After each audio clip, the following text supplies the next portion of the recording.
संयुक्तम नित्यं ध्यायन्ति योगिनः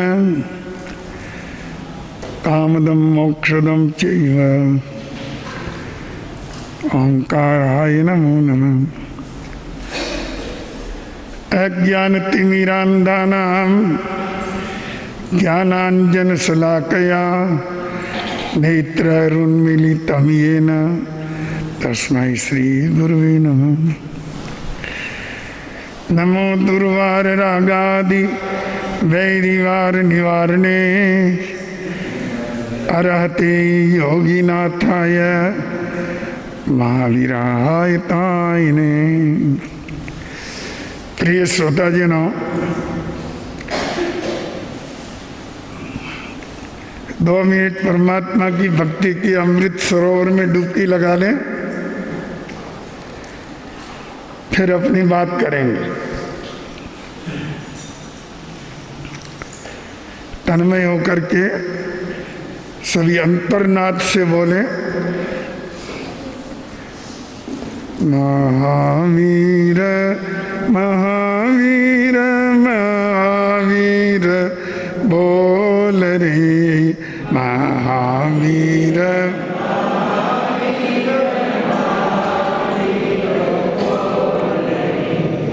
महावीर महावीर महावीर बोल रे महावीर।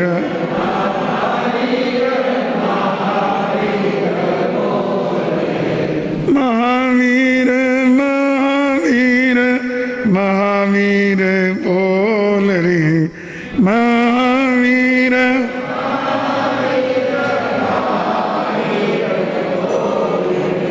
अंतर अज्ञान पट झटपट खोल रे अंतर।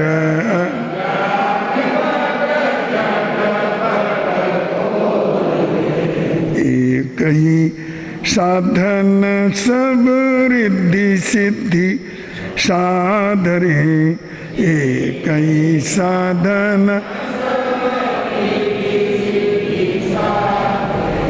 ग्रसे कली रोग जोग संयम समाधि रे। ग्रसे कली रोग महावीर महावीर महावीर बोल रे महावीर।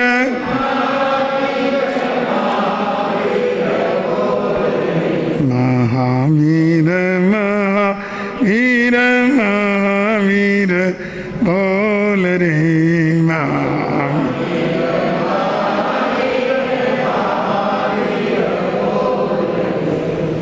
बंधुओं, बहुत गहरे आनंद का अनुभव हुआ। ऐसा लगा कि मानो हमारी अंतर परिणति में कहीं न कहीं महावीर की झलक उमड़ रही है। सचमुच परमात्मा के गुणगान करते हुए, सत्पुरुषों के गुणगान करते हुए कभी कभी चेतना इतने उच्च स्तर पर पहुंच जाती है कि स्वयं तीर्थंकर गोत्र का बंधन कर लेती है और एक दिन तीर्थंकर भी बन जाती है। दिव्य गुणगान के अंदर इतनी अद्भुत शक्ति है। जरूरत है उसके साथ अपनी चेतना जुड़ जाए। जब हमें हमारी चेतना परमात्मा गुणों के साथ जुड़ जाती है तो समझ लो अहंकार की चट्टान टूट गई। हम किसी के सामने झुके तो सही,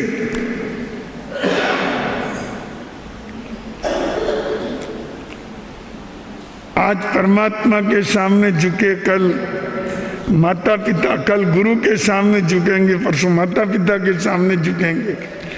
झुकने का ये क्रम चलता रहेगा, सारा अभिमान अहंकार नष्ट हो जाएगा।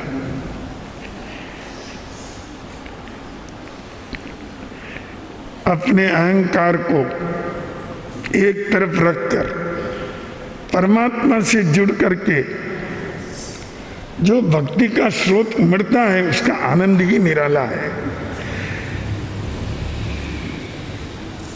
एक व्यक्ति कुआं खोद रहा है, पानी चाहिए, बहुत गहरा चला गया, पानी नहीं आया।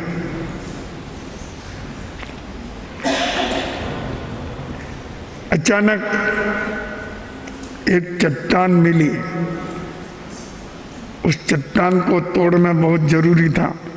बड़ी मुश्किल से उस चट्टान को तोड़ डाली और पानी का स्रोत उमड़ पड़ा, कुआं भर गया। अपनी चेतना में भी असीम आत्म शक्ति का स्रोत बह रहा है। हमारे अंदर स्वयं बहुत प्रतिभा है, पर उस प्रतिभा को हम बाहर नहीं ला सक रहे। कई बार विचार बनता भी है, ऐसा करेंगे, ऐसा करेंगे, अपना गौरव बढ़ाएंगे, नाम उज्जवल करेंगे, जन सेवा और आत्म कल्याण के मार्ग पर आगे बढ़ेंगे। ऐसा कई बार भाव बनता है, सबके मन में बनता है, और वो एक चट्टान ऐसी आड़ी आ जाती है कि वो सारी प्रतिभा की जो धारा है वो नीचे दबी रह जाती है। ये चट्टान और कोई नहीं, अपना अहंकार है। चट्टान टूट गई, पानी का स्रोत बह गया, जीवन में अहंकार चला गया, समझ लो सर्वोच्च सिद्धि प्राप्त कर ली, क्योंकि ये हर जगह रोड़ा अटकाता है। अहंकार ऐसा गलत दुर्गुण है जीवन का,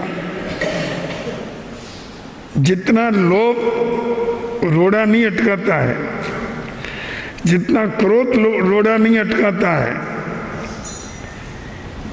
उतना अपने जीवन के विकास में, व्यवहार में, आपस के रिश्तों में ये अहंकार रोड़े अटकाता है।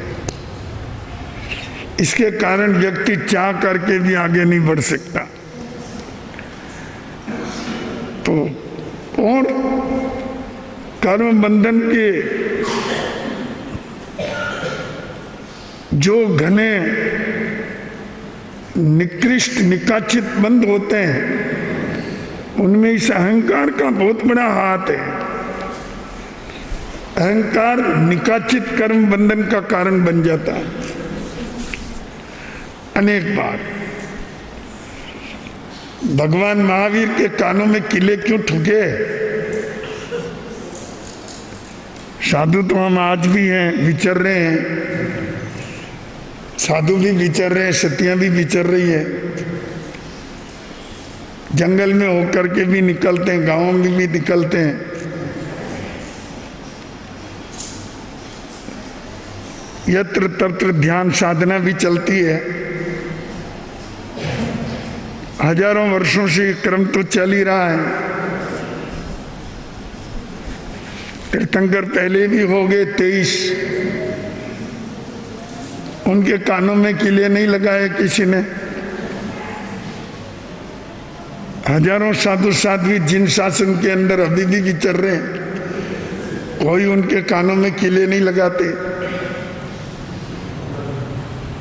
महावीर के कानों में कीले क्यों लगे?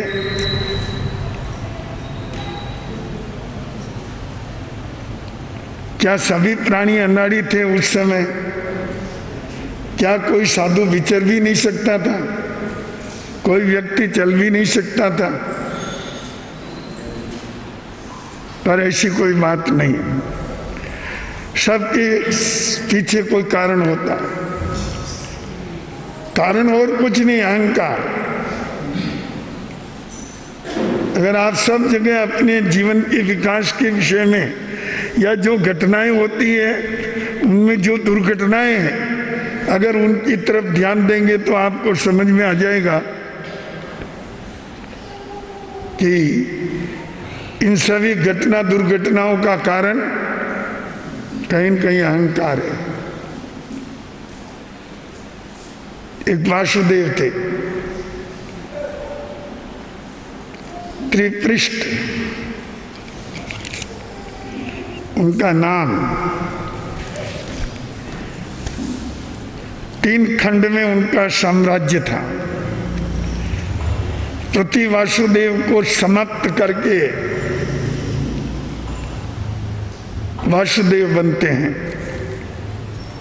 इनकी शुरुआत ही हिंसा से ही है। कोई वासुदेव बड़े अद्भुत और निराले निकल जाते हैं, जो अपने जीवन में कोई महत्वपूर्ण सत्कार्य कर जाते हैं, जैसे श्री कृष्ण महाराज। अन्यथा वासुदेव तो प्राय हिंसा से ही उनका ये पद शुरू होता है। प्रति वासुदेव को खत्म करते हैं तभी वो वासुदेव होते हैं। जिनकी शुरुआत ही हिंसा से है, उनके जीवन के अंदर और कोई सद्गुण आ जाए ये बहुत मुश्किल है।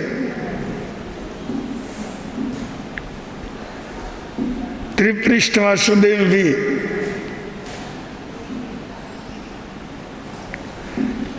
तीन खंड के स्वामी, उन्होंने भी किसी प्रति वासुदेव को खत्म करके वासुदेव का पद पाया। चारों तरफ उनकी विजय की दुंदुभी बज रही।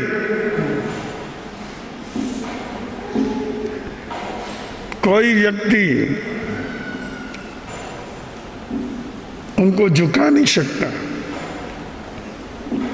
या कोई व्यक्ति उनके आदेश का उल्लंघन नहीं कर सकता। अहंकार इतना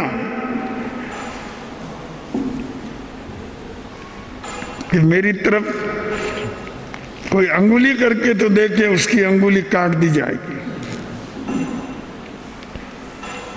वासुदेव इस तरह अहंकार के पुतले बन जाया करते हैं। एक उनकी राज्यसभा में संगीतज्ञ आता है, गायक आता है। उसने कहा, राजन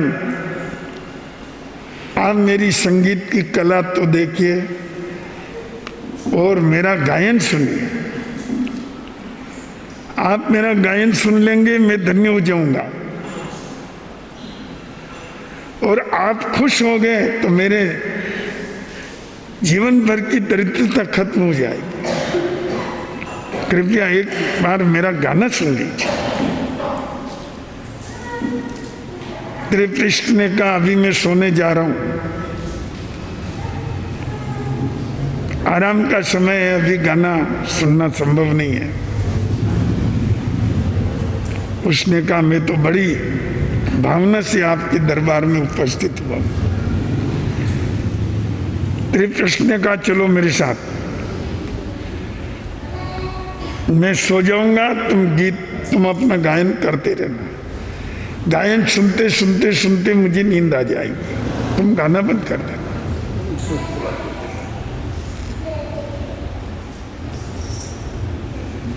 बड़ा खुश हुआ। वासुदेव सोने के लिए गए, वो भी साथ में।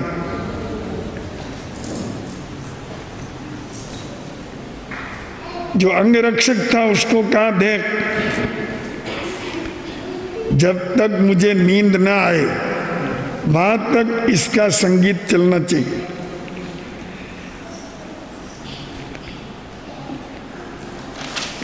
मैं निद्रा देवी की गोद में जाऊं और तुम संगीत बंद कर देना, ये मेरी आज्ञा है। अंगरक्षक ने शिरोधार्य की। गायक अपनी उत्तम कला के साथ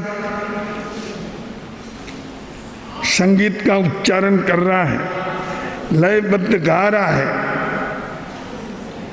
उसकी स्वर लहरी में अद्भुत अमृत बरस रहा है, बहुत प्यारा गा रहा है, बहुत प्रिय लगता है।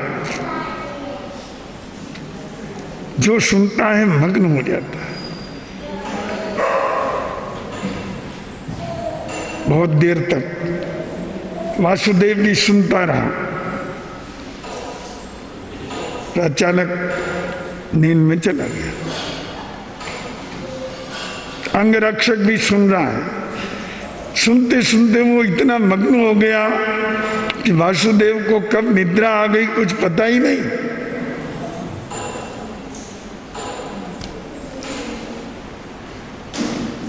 संगीत चलता रहा, रोका नहीं। कुछ समय बाद वासुदेव की निद्रा खुली।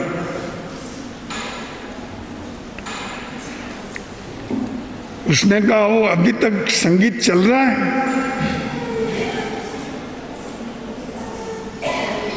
अंगरक्षक, मैंने तुझे क्या आज्ञा दी थी कि जब तक मुझे निद्रा ना आए वहां तक संगीत चलना चाहिए। निद्रा आए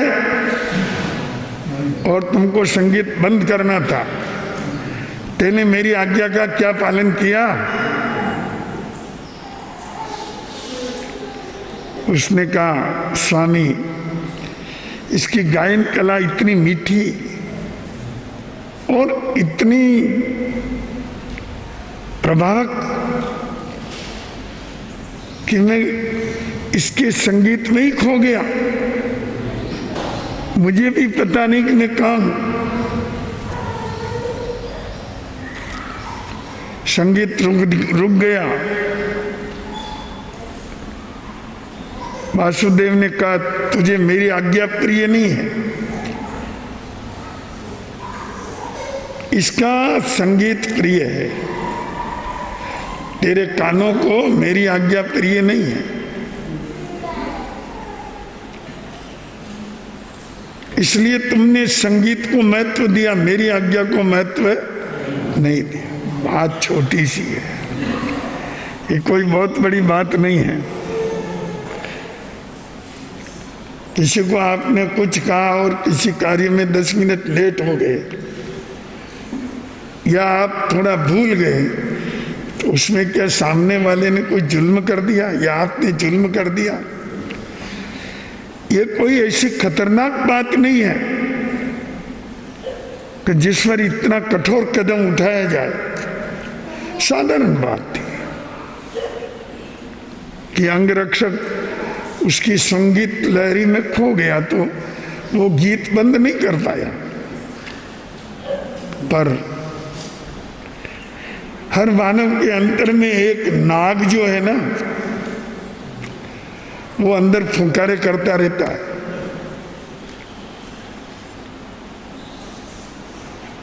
वो नाग, ये दर्प है ना, दर्प और सर्प,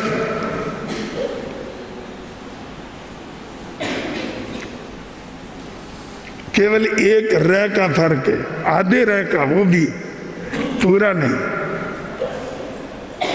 ये दर्प भी सर्प की तरह है। दर्प मतलब अभिमान और सर्प का मतलब सांप।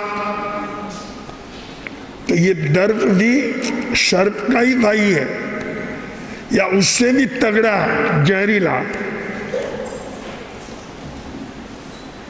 त्रिपृष्ठ ने कहा, ठीक, मेरी आज्ञा तुझे प्रिय नहीं है ना, तेने मेरी आज्ञा का उल्लंघन कर दिया।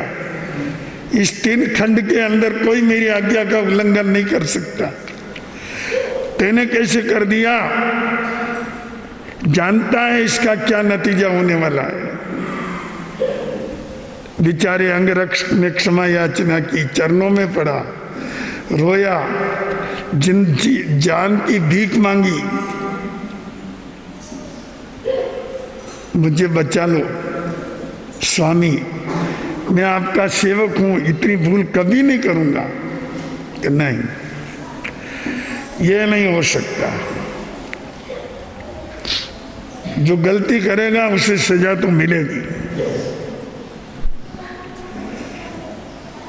बेचारा खड़ा खड़ा थर थर कांप रहा है। एक छोटी सी बात पर इतना बड़ा अहंकार पैदा हो गया। यही तो जीवन का पतन है, यही तो पाप का प्रताप है। ये पाप का प्रताप, पाप का प्रभाव बहुत खराब होता है, व्यक्ति को पागल बना देता है। बार बार उस त्रिपृष्ठ वासुदेव के अंदर में अहंकार का नाक फुटकार कर रहा कि इसकी क्या औकात, जो मेरी आज्ञा का उल्लंघन करे। परिचारकों को बुलाया, इधर आओ, पकड़ो इसको।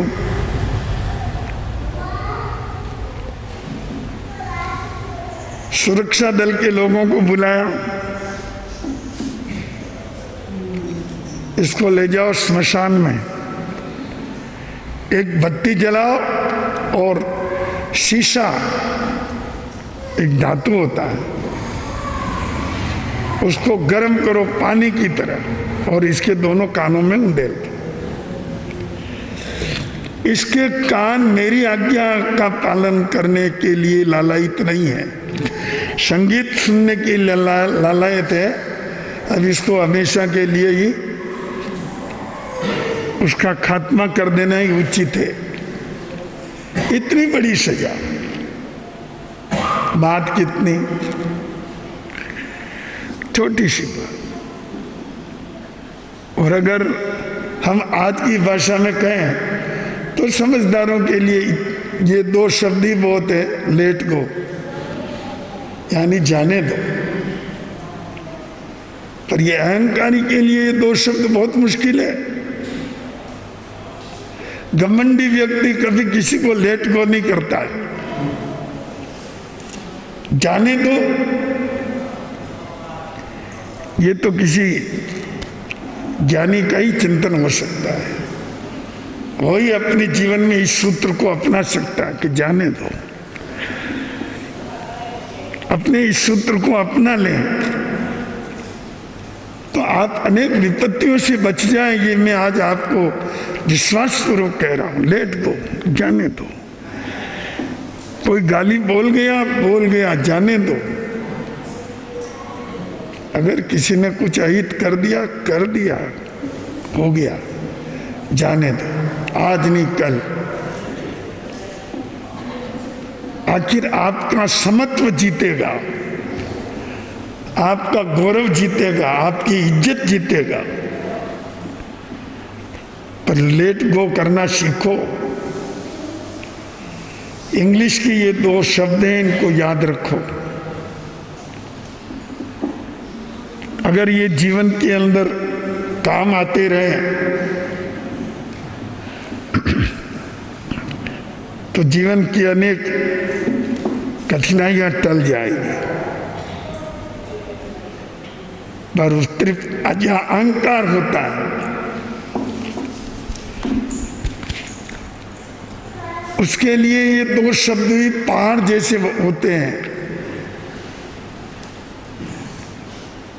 जिनको उठाना उसके वश की बात नहीं। और अनर्थ कर बैठता है।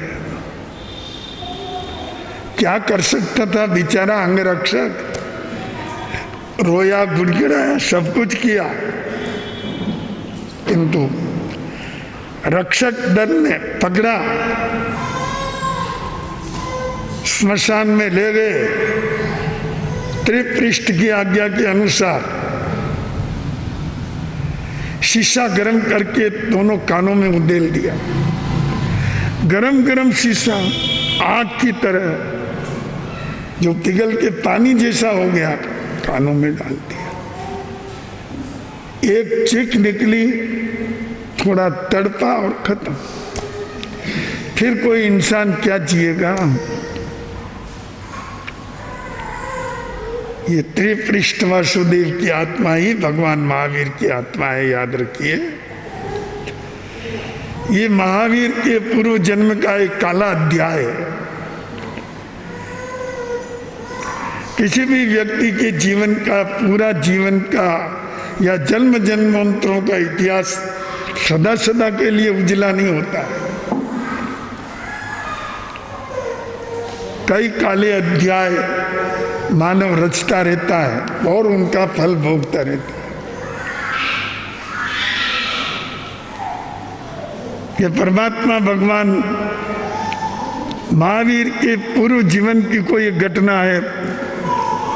बच्चों को बाहर ले जाओ।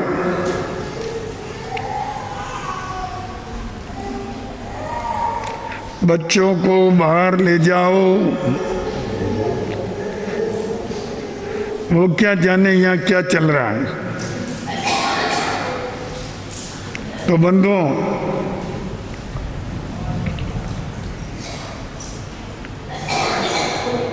दुष्कर्म त्रिपृष्ठ के जीवन में हुआ, ठीक है, आत्मा वही थी। कभी विकास, आध्यात्मिक विकास करने का योग मिल गया, सत्पुरुषों का समागम होता गया, जीवन के उत्थान पथ पर चेतना बढ़ती रही, पवित्रतम चेतना की धारा उज्जवल होती गई। वही आत्मा एक तीर्थंकर गोत्र का बंधन करती है और वर्तमान के रूप में जन्म लेकर आपके और हमारे सबके कल्याण का कारण बनती है। आज हम जिनके शासन में अपनी धर्म क्रिया और साधना कर रहे हैं, वो त्रिपृष्ठ की आत्मा ही है। जीवन में धीरे धीरे विकास का एक ऐसा क्रम भी चला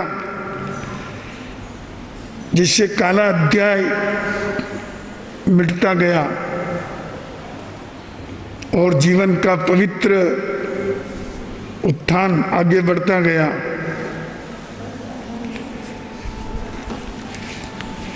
नदी में कई बार गंदगी मिल जाती है, पर ऐसा भी होता है कि उसकी गंदगी धीरे धीरे किनारों पर छूटती जाती है और वापस पानी पवित्र हो जाता है। पर कर्म कहाँ जाते हैं? अहंकार ने निकाचित कर्म का बंधन करवा दिया। ये त्रिपृष्ठ वासुदेव का अहं ही था। बाकी इतनी छोटी सी बात पर इतना गर्व करके किसी इंसान की हत्या करना कोई उचित नहीं था। पर अभिमानी की विचार शक्ति क्रूर हो जाती है। महावीर बन गए तो क्या हुआ? कर्म का उदय तो शेष था। कड्डाण कमाण न मोक्षो थी। किए हुए कर्मों का क्षय किए बिना तो मोक्ष में कोई जा ही नहीं सकता है। कोई मुक्ति प्राप्त नहीं कर सकता है, चाहे तीर्थंकर हो चाहे केवली हो। किए कर्मों का फल तो भोगना ही पड़ेगा मुक्ति में जाने के पहले पहले। और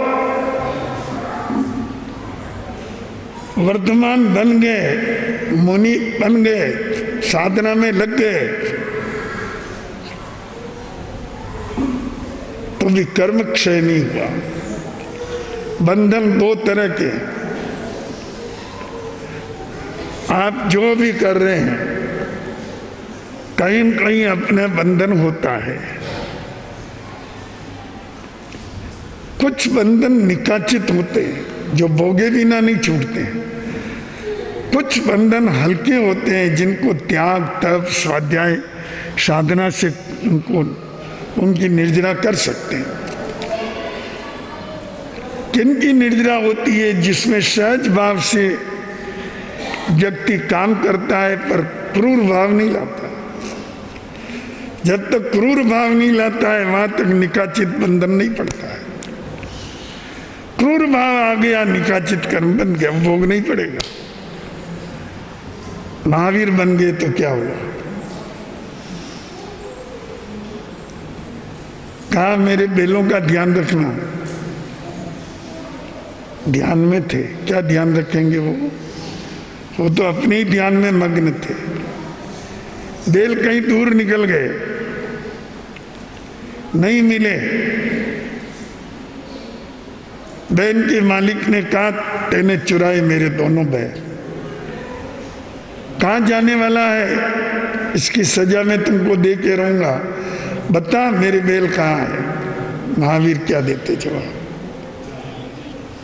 उनको ये पता ही नहीं मेरा शरीर भी किधर है, तो बैल किधर है उसका उनको क्या पता। कीलियां बनाई लकड़ी की, दोनों कानों में ठोक दी। कौन था ठोकने वाला?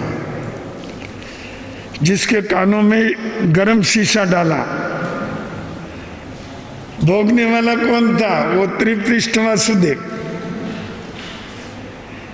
जिसने अहंकार के कारण उस प्राणी का, पंचेंद्रिय जीव की हत्या करवा दी। और जिस पंचेंद्रिय जीव की हत्या हुई, मनुष्य की हत्या हुई, समय आने पर उसी ने कानों में कीले ठोके। नहीं तो हजारों साधु साधु विचर रहे हैं, कोई किसी के कानों में कीले थोड़ी ठोकते हैं। हाँ? पहले भी विचरते थे, पार्श्वनाथ के शासन में भी विचरते थे। ऐसे किसी के कानों में कीले थोड़ी ठोके गए क्या? और भी विचर रहे हैं, पर निकाचित कहाँ जाने वाले हैं? उनको तो भोगना ही भोगना है। ठीक कहा किसी कवि ने कि जो कर्जा लिया वो चुकाना पड़ेगा। जो कर्जा लिया वो चुकाना पड़ेगा, चुकाना पड़ेगा। रो के चुकाओ चाहे हंस के चुकाओ, तुमको देना पड़ेगा। जो कर्जा लिया वो चुकाना पड़ेगा। याद रखना, ये चीजें भूलने की नहीं होती है, ये चीजें याद रखने की होती है। कर्जा लिया, एक सच्चे और सज्जन व्यक्ति और असली व्यवसायी कभी कर्जा नहीं भूलता है। आधी रात में भी उसकी नींद जगती है तो उसको कर्जा याद आता है कि उसको चुकाना है। और सच्चा व्यवसायी भी वही है, और चुका करके उसको चैन पड़ती है। कर्जा है, लिया तो देना ही है। ये कर्म का भी कर्जा होता हूं। हंस हंस करके तुम बड़े अधर्म कर लेते हो, हंस हंस करके बेईमानी कर लेते हो, झूठ बोल जाते हो, किसी के प्रति क्रूर हो जाते हो, क्रोध में अंधे हो जाते हो, अहंकार में अंधे हो जाते हो, छल कपट और माया रचते रहते हो, पर ये सब कर्म बंधन के कारण है। ये कर्जा है, आज नहीं तो कल चुकाना ही पड़ेगा। रो के चुकाओ चाहे हंस के चुकाओ, रोते रोते तो भी कर्जा देना ही है, और हंस के दो तो भी देना ही है। ज्ञानी हंस के दे देते हैं, भगवान महावीर ने हंस के दे दिया। उन्होंने देखा मेरा ही बंधन है, ये बंधन किसी और ने नहीं डाला है, मेरा ही किया है। चलो आज ये कर्जा छूट गया, मैं कर्जदार था, हल्का हो गया। ये ज्ञानियों का सोच होता है, अज्ञानी कुछ अलग ही सोचता है। वो रोता रोता चुकाता है, पर फिर कोई ऐसी योजना बनाता है जिसके द्वारा और कोई पाप किया जा सके। ये दुष्ट प्रकृति की निशानी है। सज्जन पुरुष तो कष्टों को भी हंस हंस करके पार कर लेते हैं, जैसी अंजना ने किया। और भी कई महापुरुषों ने हंस हंस करके अपने कर्जे चुकाए और अपनी आत्मा को निर्मल किया। तो बंधुओं, जो मैं आपको कह रहा था समझ में आना चाहिए कि एक छोटी सी घटना पर अहंकार का नाक फुटकार करने लग गया त्रिपृष्ठ का, और उस अहंकार के उसने एक अनर्थ कर बैठा। भगवान महावीर को वेदना नहीं हुई, ऐसी बात नहीं है। कीले टूटते हैं कान में तो वेदना तो होती है। वेदना हुई समभाव से सही, तभी वो कर्जा उतरा। अगर समभाव से नहीं सहते और क्रोध करते और कर्म बंधन हो जाता। जीवन में प्राय ऐसा ही चलता है। किसी पाप के उदय से दुख आता है, उस दुख से मुक्त होने के लिए और पाप करते हैं। पाप में पाप चलता रहता है, कर्म बंधन की परंपरा चालू रहती है, और एक दिन घोर दुर्गति का पात्र बन जाता है। सत्पुरुष के विपरीत सोचते हैं। वो सोचते हैं दुख किसी कर्म बंधन के उदय से आया है। अगर इसमें मैं कोई विषम भाव लाता हूं, किसी को दोष देता हूं, क्रोध करता हूं, द्वेष करता हूं, तो मेरे और कर्मों का बंधन हो जाएगा। इसलिए अच्छा है कि ये कर्जा चुक जाए और मेरी आत्मा फ्री हो जाए। किसी कवि ने ठीक कहा कि ज्वालाओं में जलता जीवन कब तक जिया करेगा। ज्वालाओं में जलता जीवन कब तक जिया करेगा, और विष प्रेरित होकर विष में विष तब तक पिया करेगा। जहर पिया, जहर का नशा चढ़ा और जहर पी लिया, नशा उतरने आया और जहर पी लिया, तो ये तो जहरीली परंपरा जन्म जन्मांतरों तक चलती रहती है। महावीर के जीवन में भी कब तक चली, देख लीजिए कितना पुराना भव त्रिपृष्ठ वासुदेव का, और कहा तीर्थंकर का भव वर्तमान का। वहां आकर के भी कर्मों ने उपद्रव कर दिया जो कार्य दिया। तो बंधुओं, किसी भी छोटी बड़ी बात पर अपने अहंकार को जागृत न करें, लेट गो कर दे रहे, जाने दो, तो सचमुच आपको बहुत आत्म शांति मिलेगी। पर कहाँ, यहाँ तो कदम कदम पर व्यक्ति अहंकार में भरा जा रहा है, मरा जा रहा है। बहन आई, रास्ते में मिली, बर्तन खाली, दूसरी बहन इधर आई, क्या है तुम्हारे पास, कहाँ गई, आपके ही घर गई छाछ लेने के लिए। तो बहू ने नहीं दी कि नहीं दी, उन्होंने कहा आज छाछ नहीं बनाई है इसलिए आज नहीं दे सकता, आज छाछ नहीं दी जा सकती। मना कर दिया, हाँ चल मेरे साथ।